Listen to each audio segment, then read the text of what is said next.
Hello दोस्तों, this is me Dipendra Singh Shaktawat और आज के इस वीडियो के अंदर मैं आपके सामने लेकर आया हूं एसएससी सीपीओ 2020 के एग्जाम्स के अंदर जो इडियम्स आपसे पूछी गई थी एग्जाम के अंदर, वो हम सारी इडियम्स को इस वीडियो के थ्रू हम डिस्कस करने की कोशिश करेंगे। ठीक है दोस्तों, तो स्टार्ट करते हैं। मैं बता देता हूं, हम इस वीडियो में हम जो इडियम्स को यूज करेंगे वो हम एक इडियम के कई बार दो या तीन मीनिंग भी होते हैं और हम सारे के सारे मीनिंग्स को विद प्रॉपर एग्जांपल्स के थ्रू हम सभी को समझने की कोशिश करेंगे। तो आपके सामने ये कुछ इडियम्स दिख रही है आपको, ठीक है। सो हम इनको स्टार्ट करने से पहले आपके लिए एक अनाउंसमेंट है अनअकैडमी की तरफ से, जो कि अनअकैडमी की तरफ से top batches bye top educators के नाम से एक कोर्स लॉन्च हो रहा है, जो कि एसएससी 2020 एंड एसएससी 2021 को लेकर है। ठीक है, सो बेसिकली इसके अंदर तीन बैचेस आपके सामने होंगे, जो कि 21 दिसंबर से स्टार्ट हो चुका है। सो आप इसको परचेज कर सकते हैं। इसके अंदर तीन तरीके के बैच है। एक कंप्लीट बैच होगा जो 2021 के एग्जाम्स को लेकर होगा, जो कि आपका सीजीएल और सीएचएसएल 2020 होगा, उसको फोकस लेकर होगा। एक होगा फाउंडेशनल बैच होगा, जो काफी लंबा चलेगा और उसमें सब कुछ चीजें बेसिक से करवाई जाएगी। वो 2021-22 के लिए आपके सारे एग्जाम्स के लिए होगा। और एक बैच होगा जो आपका पूरी तरीके से हिंदी मीडियम्स के लिए चलेगा। ठीक है, सो कंप्लीट बैच के अंदर जो आपका टाइम का प्रोग्राम रहेगा वो 6 मंथ्स का रहेगा। ठीक है, और आपका जो फाउंडेशनल बैच होगा उसमें आपकी 9 मंथ तक ये आपका बैच चलेगा। ये आपका हर एक एस्पेक्ट को कवर करता हुआ चलेगा। ठीक है, और जो आपका अगला एक और होगा वो पूरा हिंदी वाला बैच होगा, 2020 के लिए होगा और ये 6 मंथ का एक आपका प्रोग्राम होगा। सो इसमें आपको सारे के सारे बेनिफिट्स जो होते हैं अनअकैडमी की तरफ से वो सारे के सारे मिलेंगे।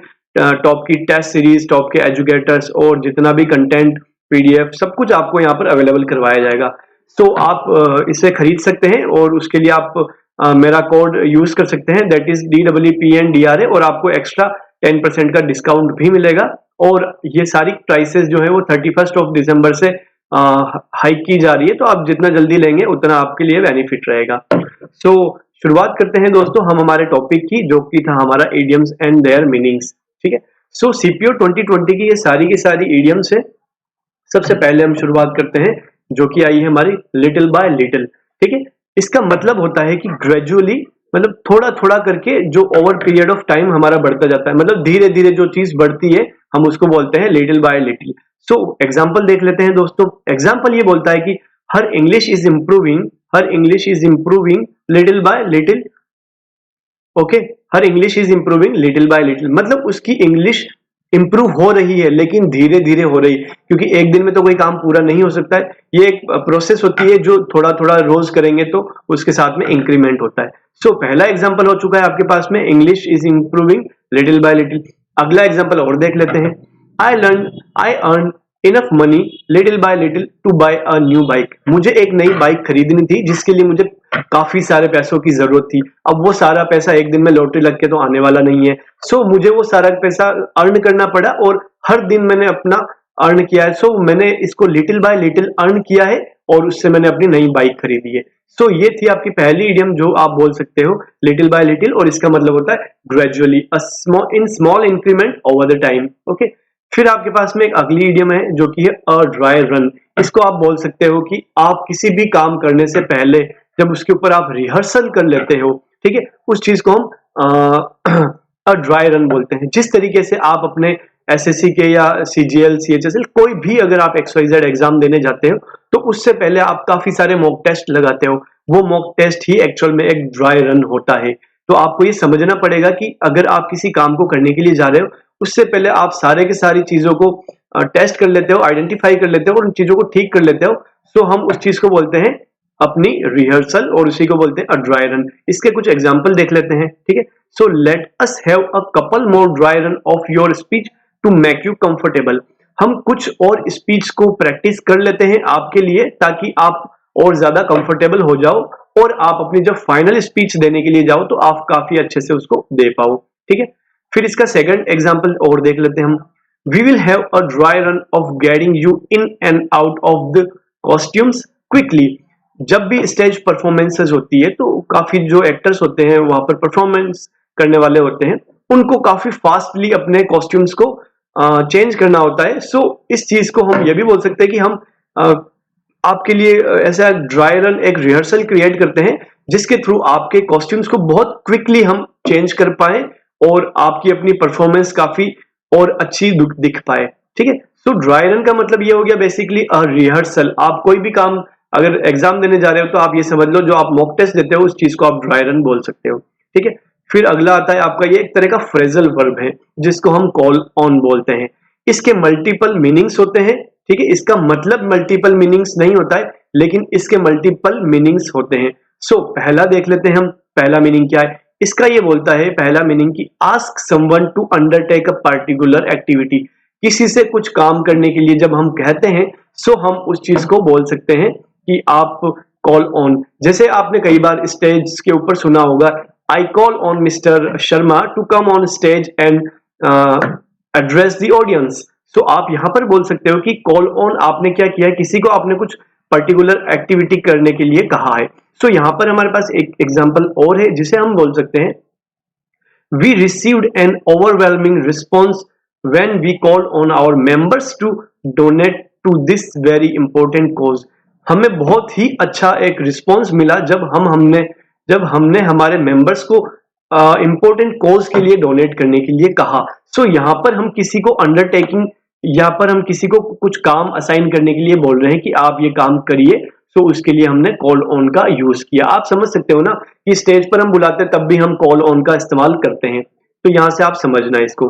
फिर अगला जो आता है, to utilize something often a quality और स्किल। यहाँ पर अगर आप अपने ही किसी स्किल को या अपनी क्वालिटी को जब आप यूटिलाइज करते हो, जैसे कि आपकी कोई फाइट है तो you call on your inner strength okay before the fight. So आप ये बोल सकते हो कि आपने अपनी जो इनर स्ट्रेंथ थी आपने उसको कॉल ऑन किया, आपने उसको यूज करने के लिए, आपने उसको यूटिलाइज करने के लिए उस चीज को कॉल ऑन किया। सो आप ये बोल सकते हो एक और एग्जांपल के through, I had to call on my speed maths ability to complete the lengthy maths paper on time। मैंने अपने मैथ्स के लेंथी पेपर को टाइम पर फिनिश करने के लिए अपनी जो मैथ्स की स्पीड की एबिलिटी थी मैंने उसको कॉल ऑन किया, मतलब मैंने उसको यूटिलाइज किया, मैंने उसको यूज किया। ठीक है, सो इस चीज को आप कॉल ऑन का अगला मतलब समझ सकते हो। ठीक है, सो पहला मतलब हो गया कि ask someone to undertake a particular activity और दूसरा हो गया कि आपका उस चीज को यूटिलाइज करना। इसका एक मतलब और होता है दोस्तों, वो होता है विजिट समवन। ठीक है, आप कहीं पर जा रहे हो आप उस चीज को भी कॉल ऑन के अंदर यूज कर सकते हो। जैसे कि आपके सामने एग्जांपल दे रखा है, I am sorry I am late, I call on Rahul after work as he was unwell. ठीक है, इसका मतलब यह है कि राहुल अपनी तबीयत को लेकर अच्छा नहीं था और मैं अपने काम के बाद में राहुल से मिलने गया। ठीक है, so I called on Rahul after work as he was unwell. मैं उससे मिलने गया। यहाँ पर कॉल ऑन का मतलब ये नहीं है कि आपने उसको टेलीफोन करके उससे बात करी है। ठीक है, तो इस चीज को आप यहाँ पर समझने की कोशिश करना दोस्तों। ठीक है, सो नेक्स्ट एग्जांपल आपके सामने, नेक्स्ट जो आपकी फ्रेज वगैरह यहाँ पर यूज होने वाली है वो होगी कॉल ऑन की अगली। ठीक है, not to be confused for call on something. यहाँ पर आपको कंफ्यूज नहीं होना है कॉल वन समथिंग की जगह। ठीक है, so to call one using a phone or other particular device or platform. ठीक है, एक तो आप यूज करते हैं जब हम किसी को फोन करते हैं, ठीक है, उस चीज के लिए भी हम उस चीज को कॉल ऑन की जगह यूज कर सकते हैं। तो try calling him on landline, ये काफी आसान है, ये आपको समझ में आ गया होगा जो हम टेलीफोन के ऊपर बात करते हैं। अगला आता है किसी को चैलेंज करना, किसी को कन्फ्रंट करना। ठीक है, किसी को चैलेंज करना या कन्फ्रंट करना। If Hari keeps on coming late to the class, अगर हरी क्लास में हमेशा लेट आने की ये आदत नहीं छोड़ेगा तो teacher would have to call on him. ठीक है, so call on it. So teacher को उसको कहीं ना कहीं थोड़ा डराना पड़ेगा, उसको चैलेंज करना पड़ेगा और उसको थोड़ी फटकार लगानी पड़ेगी। ठीक है, सो ये कॉल ऑन की आपकी एग्जाम्पल्स है। ओके, सो इसके अंदर आप कंफ्यूज नहीं होना। ठीक है, इसके मल्टीपल्स मीनिंग है तो आपको समझना होगा। फिर अगला आता है आपके पास में लुक आउट। लुक आउट भी एक फ्रेजल वर्ब है जिसके मल्टीपल मीनिंग्स होते हैं। सो हम देख लेते हैं बारी बारी से हर एक मीनिंग को। पहला मीनिंग ये बोलता है आपका पियर और gauge out of a place और थिंग। कहीं से किसी चीज को झांक कर अगर हम किसी को देखते हैं उससे भी हम लुक आउट बोलते हैं। मतलब आप अगर अपनी विंडो से खड़े होकर अगर आप बाहर देखते हो तो उस चीज को आप लुक आउट के लिए यूज कर सकते हो। ठीक है, सो यहाँ पर हमारे पास में एग्जाम्पल ऐसा है कि इन द इवनिंग, शाम के समय, my cat loves looking out of the window and watching all the birds and squirrel outside. शाम के समय में मेरी कैट को, मेरी बिल्ली को विंडो से बाहर देखना बहुत अच्छा लगता है, जिसमें बर्ड्स और स्क्विरल्स भी होती है। ठीक है, सो इस चीज को आप समझना। यहाँ पर आपने लुकआउट मतलब आप बाहर की तरफ देख रहे हो, आप गेस कर रहे हो, आप पियर कर रहे हो, इस चीज को घूरना भी बोलते हैं। तो यहाँ पर हम, मेरी कैट को पसंद है बाहर देखना विंडो से, है ना। फिर अगला लुकआउट होता है जहां पर to be aware of happenings. आपको चीजों के बारे में, आपके सराउंडिंग्स में क्या हो रहा है, उन चीजों के बारे में आपका जो अवेयरनेस होता है, उसके लिए भी आप बोल सकते हो। सपोज कहीं पर कोई डील चल रही है शॉपिंग के लिए, कूपन्स के लिए, और आप इनकी जानकारी रखते हो, तो आप यहाँ पर लुकआउट का इस्तेमाल कर सकते हो। For example, I always look out for coupons and deals while shopping. ठीक है, मैं हमेशा कूपन्स और डील्स के बारे में ध्यान रखता हूं। तो यहाँ पर आपका लुकआउट जो होगा वो टू बी, ये अवेयरनेस के या रेफरेंस में यहाँ पर यूज हो रहा है। सो इस चीज को आप समझना यहाँ से। फिर अगला होता है आपका टू बी वॉचफुल और एंड केयरफुल ऑल्सो। दो मीनिंग होते हैं यहाँ पर भी, कि एक तो आपका होता है वॉचफुल, केयरफुल होना, एक किसी का टेक केयर, किसी का ध्यान रखना। अगर हम लुकआउट बोलते हैं, ठीक है, तो हम कई बार हमने देखा होगा लुकआउट नोटिस भी पुलिस की तरफ से जारी किया जाता है ना, ताकि आपको सावधान रहने के लिए लुकआउट का नोटिस जारी किया जाता है। तो इसका एग्जाम्पल ये है कि lookout for the slippery stones on the trail. तो आपको स्लिपरी स्टोन्स का पूरा ध्यान रखना है अपने रास्ते के ऊपर चलते हुए, मतलब आपको सावधानी बरतनी है यहाँ पर। ठीक है, एक मीनिंग ये हो गया। अगला मीनिंग ये हो गया जिसमें आपको ध्यान रखना होता है, टेक केयर रखनी होती है। My friend looked out for me when I was ill. जब मैं बीमार था तब मेरा फ्रेंड ही मेरा देख रेख करता था। तो ये चीज आप यहाँ पर यूज कर सकते हो कि देख रेख करने के लिए भी लुकआउट यूज होता है, और यहाँ पर आपका सावधानी के लिए भी लुकआउट यूज होता है। यहाँ आपका अवेयरनेस के लिए लुकआउट यूज हुआ है, और यहाँ पर आपका देखने के लिए इस्तेमाल हुआ है। ठीक है, सो लुकआउट के लेकर आपको कंफ्यूज बिल्कुल भी नहीं होना है। अगला एक मतलब और होता है जहां पर हम लुकआउट को एज अ नाउन भी इस्तेमाल कर सकते हैं। वो क्या होगा? The act of keeping watch for potential problems और intruders in a particular situation, the person who does so. इसका एग्जाम्पल ये है, keep a lookout and switch off the gas after 3 whistle. यहाँ पर आपको थोड़ा सा सावधानी के लिए बरतने के लिए बोला गया है कि प्लीज कीप अ लुकआउट, मतलब ध्यान रखिए, वॉचफुल रहिए, इसके ऊपर निगरानी रखिए, है ना। और जैसे ही आपका 3 व्हिसल आ जाता है, आपको गैस स्विच ऑफ कर देना है। ठीक है, तो यहाँ पर भी आपका यही है, अवेयरनेस के थ्रू आप इसको यूज कर सकते हो कि आपको यहाँ पर वॉचफुल रहना है, आपको सावधानी बरतनी है। ठीक है, और एक आपका अगला आता है, फिर हम चलते हैं, गिव अ हैंड। इसके भी मल्टीपल मीनिंग्स होते हैं। इसके मल्टीपल मीनिंग मतलब यहाँ पर आपके पास में 2 मीनिंग है। बहुत ही आसान सी अगर मैं आपको भाषा में बताऊं तो गिव अ हैंड, आप सिंपली ये बोल सकते हो कि आप अगर किसी को हाथ देते हो, इसका मतलब क्या होता है? हाथ, दोस्ती का हाथ बढ़ाया है मैंने आपकी तरफ, तो इसका मतलब ये हुआ है कि हम एक पॉजिटिव डायरेक्शन में आगे जा रहे हैं। तो इसके 2 मतलब होते हैं, एक तो किसी की हेल्प करना, और दूसरा किसी की तारीफ करना, किसी के वर्क को अप्रिशिएट करना। सो पहला मतलब जो होता है वो होता है किसी की हेल्प करना, किसी को हाथ देना मतलब किसी की हेल्प करना। I hope someone will give me a hand with this heavy bags. मेरे पास काफी सारा हैवी बैग्स है, और मैं एक्सपेक्ट कर रहा हूँ कि यार काश आए और मेरी कोई मदद करे, मतलब मुझे कोई एक हेल्पिंग हैंड प्रोवाइड करे। So give me a hand का मतलब ये हो गया किसी को हेल्प करना। फिर आता है, अगला आता है वो आपका अपलोड आता है। इसका मतलब ये होता है किसी के वर्क को अप्रिशिएट करना, किसी की तारीफ करना, किसी को वो देना जो चीज के लिए वो डिजर्व करता है, उसको वो तारीफ डिजर्व करता है। सो इसका एग्जाम्पल देख लेते हैं। Let's give Shreya a hand for her divine singing.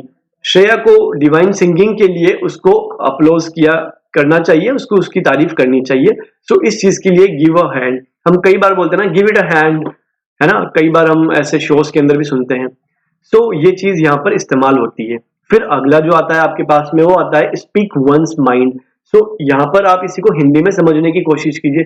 हम कभी हमारे दिमाग से नहीं बोलते हैं, लेकिन हम हमेशा अपने मुंह से बोलते हैं। और मुंह से क्या बोलते हैं? जो हमारे दिमाग में होता है, मतलब हम बोलते तो वही है जो हमारे दिमाग में होता है। सो यहाँ पर इस चीज को इसी तरीके से लिखा हुआ है, स्पीक वंस माइंड। जो आपके माइंड के अंदर है, आपने बिना सोचे आपको वो बोल देना है। ठीक है, to voice one's thought plainly और bluntly, to speak frankly. To speak frankly का मतलब यही है कि आपको सेकंड थॉट नहीं देना है, जो आपके माइंड में आपके पास में आया है आपने फ्रीली उसको बोल दिया, चाहे सामने वाले को अच्छा लगे चाहे ना लगे। ठीक है, सो इसका एग्जांपल देख लेते हैं। Please let me speak my mind and then you can do whatever you wish. आप पहले प्लीज मुझे मेरी जो भावनाएं हैं, मेरे जो थॉट्स हैं उनको बोल देने लीजिए, उसके बाद में फिर आपको जो बोलना है आप बोल लेना। So then you can do whatever you wish, उसके बाद आप जो चाहे वो कर सकते हैं। मतलब बिल्कुल फ्रेंकली अपनी बात को रखना बिना किसी सेकंड थॉट को, उसको बोलते हैं हम स्पीक वंस माइंड। इसके बाद हम आगे बढ़ते हैं, वॉकिंग ऑन थिन आइस, ये एक और अपनी नई इडियम है। ठीक है, सो इसके यहाँ पर दो मीनिंग दे रखे हैं, मल्टीपल मीनिंग है यहाँ पर। ठीक है, सो पहला मीनिंग क्या हो गया, आप इसको देखकर ही समझ सकते हो कि वॉकिंग ऑन थिन आइस, अगर आप आइस के ऊपर चलते हो तो काफी रिस्की होता है ना, थोड़ा सा आपको केयरफुल होना पड़ता है, थोड़ा कॉशियस होना पड़ता है, और यही इसका पहला मतलब भी है। टू एक्ट और प्रोसीड विद ग्रेट केयर, बहुत ही सावधानी के साथ में, कंसिडरेशंस के साथ में आपको चलना है ताकि आपकी बातों से कोई नाराज ना हो जाए। मतलब दूसरों के खुश रखने के लिए आप इस चीज को इस्तेमाल कर सकते हो। इसका एग्जाम्पल देख लेते हैं। My boss is very short tempered, मेरा बॉस जो है बहुत शॉर्ट टेम्पर्ड है। सो हमें हमेशा ध्यान रखना पड़ता है किसी भी डिस्कशन में कि हम कुछ ऐसा ना बोल दें जिससे हमारा बॉस हमारे ऊपर भड़कने लग जाए। मतलब कि हमें हमेशा वॉक ऑन थिन आइस करना पड़ता है, हमें हमेशा केयरफुल और कॉशियस रहना पड़ता है कि क्या बोलें और क्या नहीं बोलें, क्या ऐसा करें और क्या ऐसा नहीं करें। तो इन चीजों को लेके आप बोल सकते हो कि कॉशियस होना। फिर अगला है to do something very risky और dangerous that could result in imminent repercussion और डिजास्टर। मैंने वही बोला कि आपके अगर आप थिन आइस के ऊपर चल रहे हो तो ये काफी आपके लिए रिस्की सिचुएशन है, इससे आपके लिए प्रॉब्लम क्रिएट हो सकती है अगर हम इसको हिंदी में समझते हो तो। ठीक है, so gambling is walking on thin ice, gamble करना या सट्टा लगाना, जुआ लगाना, ये काफी रिस्की होता है। इसमें हो सकता है आप काफी कुछ जीत भी जाओ और काफी आपके पास जितना है वो आप सब कुछ खो भी दो। तो इस चीज को बोलते हैं गैम्बलिंग, और इसी को बोलते हैं हम कि गैम्बलिंग करना is walking on thin ice. One day all the money would have vanished, एक दिन हमारी सारी की सारी जो संपत्ति होती है, जितनी मनी होती है, वो सारी की सारी जा सकती है।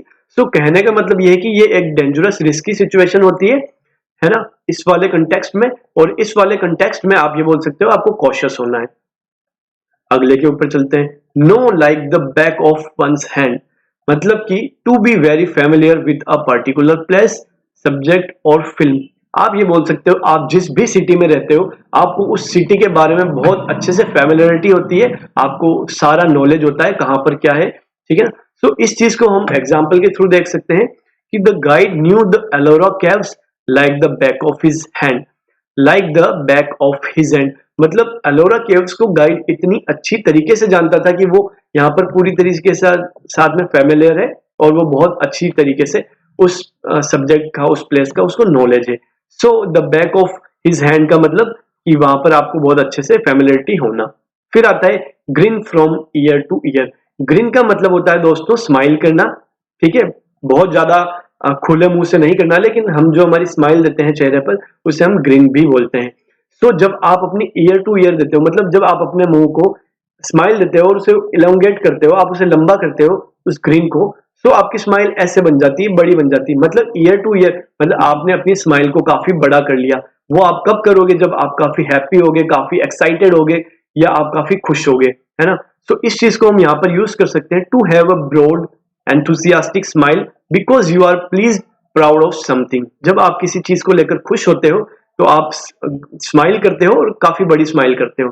सो एग्जाम्पल देख लेते हैं। Sarvesh was grinning ear to ear when he accepted the prize for best painting, जब सर्वेश ने बेस्ट पेंटिंग का जब प्राइज एक्सेप्ट किया तो वो बहुत ज्यादा खुश था, बहुत ज्यादा हैप्पी था, इसलिए उसने अपनी जो ग्रीन थी उसको ईयर टू ईयर स्माइल कराया। So Sarvesh was grinning ear to ear मतलब उसने काफी हैप्पीनेस शो करी, वहां पर काफी प्राउड उसने फील किया। अगला होता है आपके पास में नई इडियम है, वंस बीटन ट्वाइस शाई। इसको आप हिंदी में इस तरीके से भी समझ सकते हो कि दूध का जला छाछ भी फूक फूक कर पीता है। मतलब एक बार अगर किसी का दूध से मुंह जल गया है तो जब उसके सामने छाछ भी आएगी तो वो यही समझेगा कहीं ये दूध ना हो और फिर से मेरा मुंह ना जल जाए, इसलिए वहां पर भी वो फूक देगा। तो यही इसका मतलब भी है कि अगर एक बार आपको वंस बिटन ट्वाइस शाय, है ना, so once one is hurt by something or someone, one will be extra cautious to avoid that situation. मतलब अगर आपके साथ में एक बार कुछ दुर्घटना या हल्का सा कुछ हर्ट हर्ट हो चुके हो, तो आप अगली बार एक्स्ट्रा कॉशियस रहोगे ताकि वो चीज आपके साथ दोबारा ना हो पाए. सो इसका एग्जांपल देख लेते हैं हम. I am certainly not looking for a new boyfriend. A girl is saying that I am certainly not looking for a boyfriend because definitely she was ditched. So once bitten, twice shy. So उसे नया boyfriend नहीं बनाना है. ठीक है. सो इस चीज को आप समझ सकते हो. एक बार जो गलती कर लिए, दोबारा उसी सिचुएशन ना आ पाए, इसलिए हम लोग कॉशियस रहते हैं. उसी चीज को हम यूज कर सकते हैं.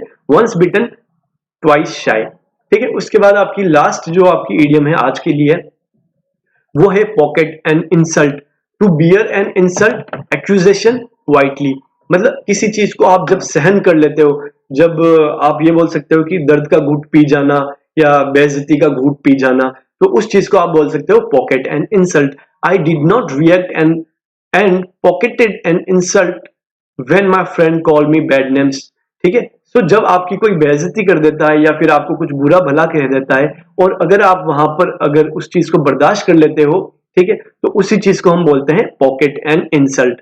तो दोस्तों ये थी आज की हमारी सारी की सारी इडियम्स, और पार्ट 2 के अंदर मैं आपके साथ में और भी रिमेनिंग इडियम्स शेयर करूंगा. सो अगर आपको ये वीडियो पसंद आया तो please do like it, share it and subscribe the channel. Thank you very much.